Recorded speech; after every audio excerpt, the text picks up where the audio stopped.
నమస్తే, welcome to AP1 TV Telugu. టీడీపీకి vote వేస్తే మాకు మేమే ఉరి వేసుకున్నట్లు కలివెల. నెల్లూరు జిల్లా ఉదయగిరి పట్టణంలోని స్థానిక వైసీపీ కార్యాలయంలో దళిత క్రైస్తవ మహాసభ అధ్యక్షులు కలివెల ఎలీషా కుమార్ శుక్రవారం మీడియా సమావేశం నిర్వహించారు. ఈ సందర్భంగా ఆయన మాట్లాడుతూ వైసీపీ ప్రభుత్వం దళిత SC/STలకు ఎంతో సహాయ సహకారాలు అందించింది అని, ప్రస్తుతం జరగనున్న ఎన్నికల్లో వైసీపీ ప్రభుత్వానికి కాదని ప్రతిపక్షాలకు ఓట్లు వేసి మా ఊరి మేమే వేసుకోవాలా అంటూ ప్రశ్నించారు.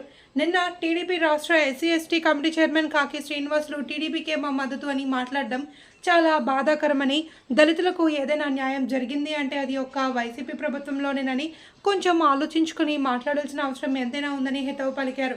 ఈ కార్యక్రమంలో వైసీపీ నాయకులు తదితరులు పాల్గొన్నారు. పొరపాటును కూడా లేరు.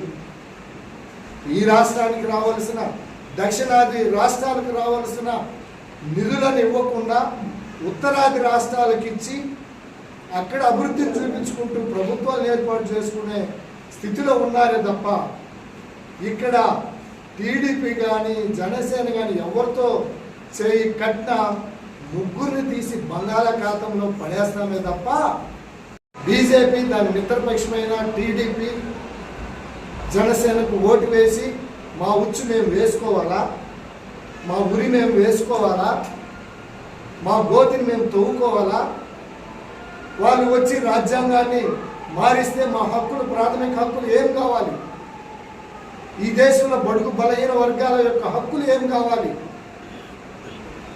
ఈ దేశంలో అభివృద్ధి కోసం అందరికీ సమానంగా తీసుకురావాలన్న రిజర్వేషన్ ఫలాలు ఏం కావాలి, ముస్లింల్లో ఎంత పేదవారు ఉన్నారు, వాళ్ళకి ఇచ్చిన 4% కూడా తీసేసే పరిస్థితి వస్తూ ఉంది.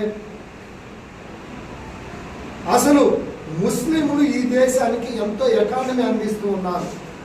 దేశ విదేశాల్లో సంపాదించుకొని ఈ దేశానికి ట్యాక్స్ కట్టి ఎన్నో రకాలైన సేవలు కూడా అందిస్తున్నారు ఈ మధ్యవర్తులకి, ఈ దళారులకి. మరి అంటే కాకిసీనారాయణ గారు అంటే మన గౌరవమే, పెద్ద ఆయన. నిన్నటి వరకు ఆయన వచ్చి మాట్లాడారు, వేదికల మీద మాట్లాడారు, బ్రాహ్మణపల్లిలో మాట్లాడారు, ఉదయగిరిలో మాట్లాడారు, వింజమూరులో మాట్లాడారు.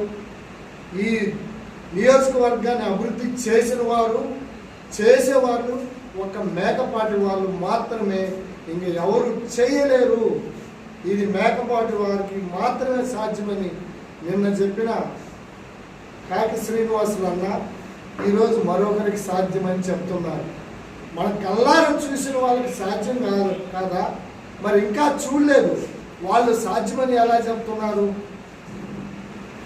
అది సరైన పద్ధతి కాదు అని ఈ సందర్భంగా గుర్తు చేస్తూ ఉన్నారు. లేదంటే ఈ ప్రభుత్వం మాదిగలకి ఏం చేయలేదంటారు. ఈ రాష్ట్రంలో ఇప్పటి వరకు దేశ చరిత్రలో ప్రతి ఇంటికి లక్షల రూపాయలు వాళ్ళ అకౌంట్లో వేసిన చరిత్ర వైసీపీ ప్రభుత్వాన్ని. ప్రతి ఇంటికి తెలుగుదేశం ప్రభుత్వంలో మహా అంటే ఒక పంచాయతీ మొత్తం చూసిన 4-5 మాత్రమే మేలు జరిగేది. ఈరోజు 99 మందికి మేలు జరుగుతుంది. ప్రతి గ్రామంలో పార్టీలు కాకుండా ఏది కాకుండా ఎవరిని అడిగినా కూడా మాకు డబ్బులు వేశారు. నిజమే, ఇది ఆయన డబ్బు, ప్రజల డబ్బే. మరి ముందు వాళ్ళు ప్రజల డబ్బులు ప్రజలకు ఇవ్వాలి కదా. ఈరోజు ఆయన ప్రజల డబ్బులు మధ్యవర్తులు లేకుండా డైరెక్ట్గా